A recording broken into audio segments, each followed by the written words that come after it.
자, 그러면 knowledge라고 하는 단어부터 좀 시작을 해 보도록 하겠습니다. 자, knowledge라고 하는 단어는 그냥 내가 오늘 밥집을 가는 길을 알았다, 이런 종류의 지식을 얘기하지 않습니다. 그런 지식은 시험에서는 별 쓸모가 없어요.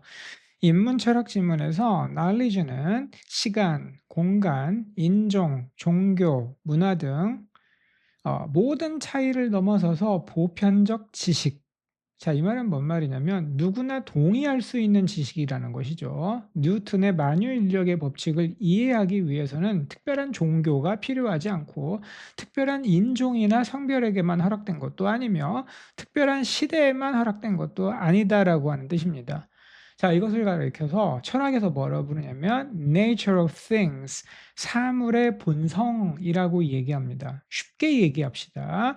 이 사물의 본성이라고 하는 건 뭐냐면 과학 법칙들을 얘기하는 거예요. 그리고 이 과학 법칙이라고 하는 거는 크게 두 가지가 있습니다. 첫 번째는 우리를 둘러싼 자연, 우주가 돌아가는 자연 법칙을 얘기하는 경우가 있고, 두 번째는 인간 사회에 적용되는 법칙들을 가리킵니다. 그리고 그 인간 사회에 적용되는 법칙들의 그 법칙화를 연구하는 과목을 사회과학이라고 부르고, 그 대마왕이 경제학입니다.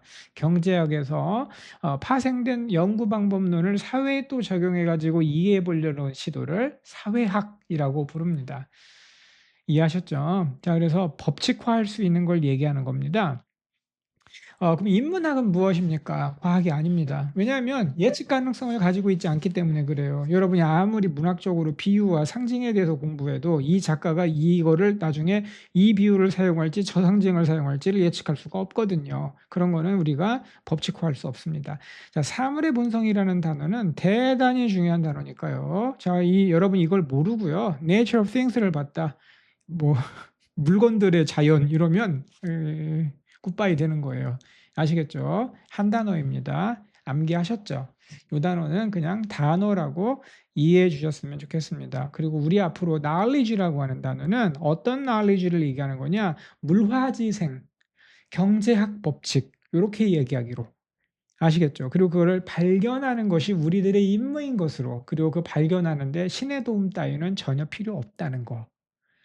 그게 바로 근대의 정신이라는 거. 네, 꼭 기억하셨으면 좋겠습니다. 따라서 근대 철학의 관점에서 밑줄 보세요. knowledge의 반대는 ignorance, 뭐 안다, 모른다, 나는 모른다, 이게 아니라 belief, 믿음, 신앙, 이런 겁니다. 이거는 증명이 불가능하거든요. 내가 마음으로 믿는다, 뭐참 고결한 일이긴 하지만 논리적으로 증명이 안 됩니다. 자, 그래서 알아두시면 좋겠습니다. 보편적 지식이라는 단어, 사물의 본성이라는 단어, 자, 그다음 belief라고 하는 단어가 이렇게 깊은 의미를 가지고 있는 거였습니다. 자, 그러면 knowledge, 영어적으로 이제 보자고요. 그 knowledge라고 하는 애들 많아요. 특히 어렸을 때 돈 좀 안 쓴 애들 있죠. knowledge, 내가 놀래지.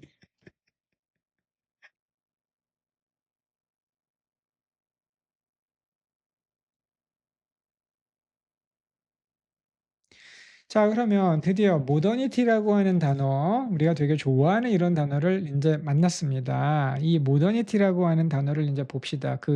아까 본 그 기출 문제에서 말이죠. 인생의 화두라고 하잖아요.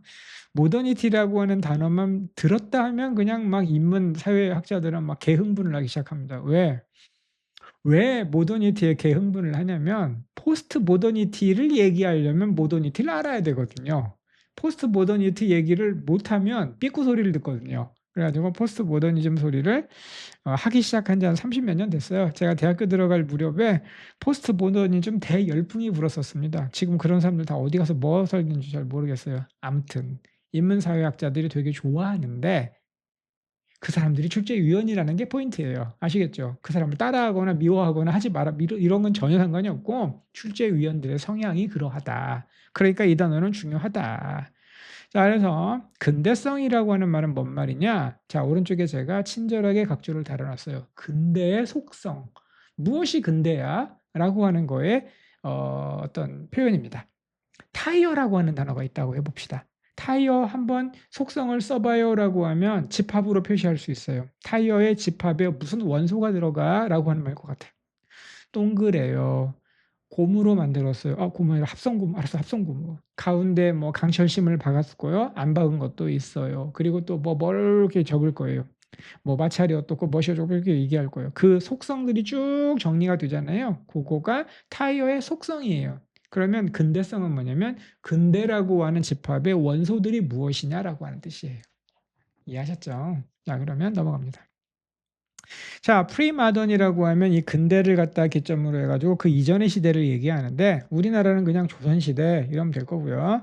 자, 유럽의 경우에 좀 심란합니다만은 아마도 그냥 봉건주의, 봉건시대, 엘사 아빠가 뭐 엘사와 함께 놀고 있던 그런 때 그런 거를 갖다가 얘기합니다. 전근대적인 걸 얘기하고요. 포스트 모던은 당연히 포스트는 뭐뭐 이후의 뜻이잖아요. 그러니까 탈이나 후기나 똑같은 말입니다. 이거는 굉장히 좀 개인적으로는 거만한 표현이라고 생각을 해요. 왜냐면 우리가 이미 봉건 시대는 끝났기 때문에 봉건 시대에 대해서 지금 얘기할 수 있잖아요, 객관적으로. 근데 우리는 아직도 모던 시대를 살고 있거든요. 근데 이게 끝났다라고 얘기하면 언제 끝날지를 이미 다 알고 있다는 얘기잖아요. 그리고 좀 약간 이해가 안 됩니다. 나름 공부를 많이 한 사람도 이해가 안 되는데 이게 좀 그렇죠. 그죠? 넘어가셔서 아무튼 그렇다 이거예요. 그 사람들이 그걸 원하니까 우리는 춤을 춰주면 되는 겁니다. 자, 포스트 모더니즘이라는 심란한 단어는 나중에 얘기하기로 합시다. 그냥 근대에서 벗어나기를 원하는 사람들이 있어요. 아직 벗어나지 않았어요. feudal이라고 하는 단어가 봉건적인이란 말입니다. 이 단어는 스펠링 조심. 자, 봉건적인이란 말은 신분제로 모든 것이 자, 영주와 기사와 농노 이렇게 나누어져 있던 때, 그리고 신분제로 그 모든 게 결정되던 때, 요거를 얘기합니다. 자, 나는 영어를 이 독해해 주는 거를 시를 해석해 주는 것과 비슷하다고 생각해요. 자꾸 하나하나씩 뜯어 가지고 그 세밀한 느낌을 전달해 주는 걸 너무 좋아합니다. 여러분도 좋아하시길 바랍니다. 그러면 막 눈이 세밀해져요. 시는 디테일에 있다. 계속 가 볼까요? 자, human reason. 자, 인간의 이유. 이러면 안 되는 거예요. 여기서 빨리 칼을 바꿔 잡아서 인간 이성, 인간 지성. 이것은 ultimate foundation of knowledge. 지식의 궁극적인 토대다. 라고 얘기했습니다. 자, 여기서 이 말의 의미를 제가 책에다 담기를 호모사피엔스라면 모두 가지고 있는 이성을 사용해야 하며 변덕스럽고 증명할 수 없는 종교적 믿음을 사용해서는 안 된다. 그게 얘기했죠. reason의 반대말은 뭐라고요? belief라고요.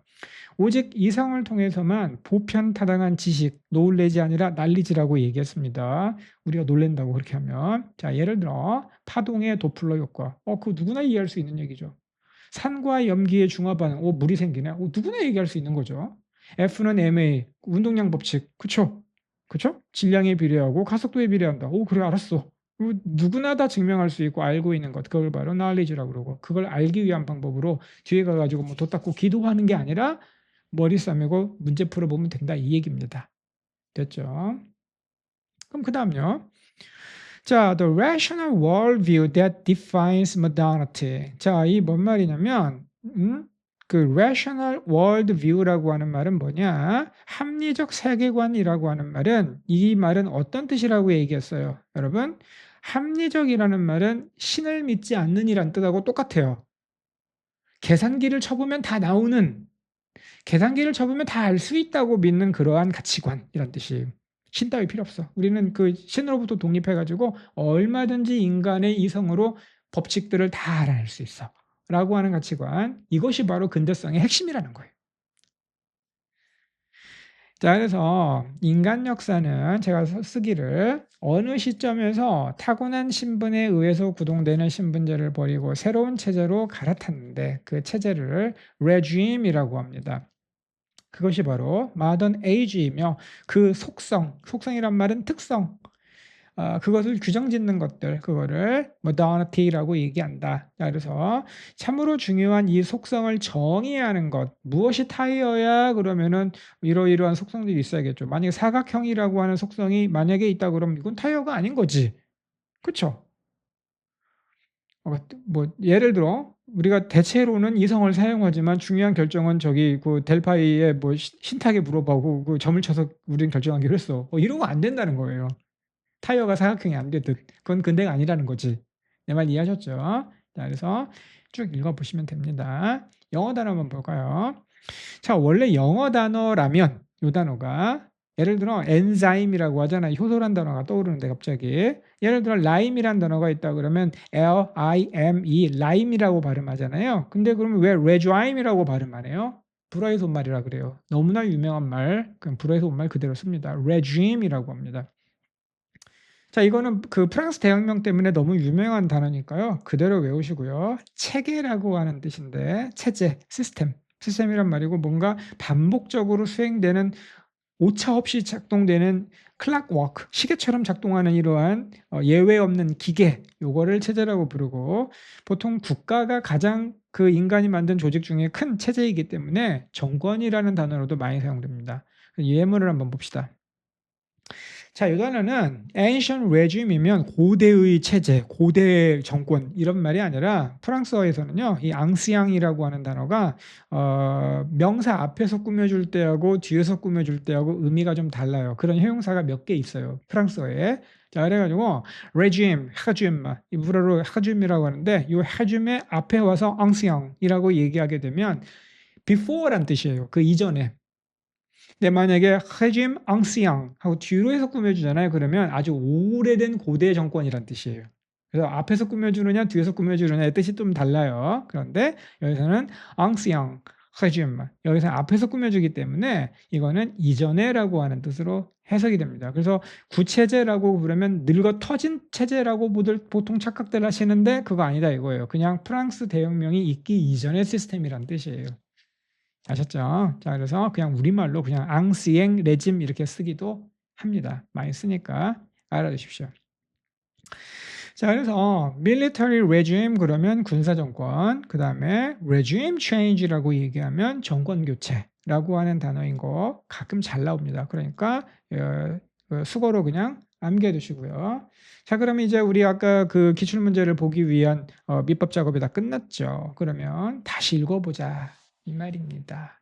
before하고 after가 좀 달라야 될 거 아니에요. 이제 우리가 핵심 단어들에 대해서 다 이해했습니다. 25년도 수능 34번이니까 좀 어려운 지문이랍시고 얘들이 낸 거예요.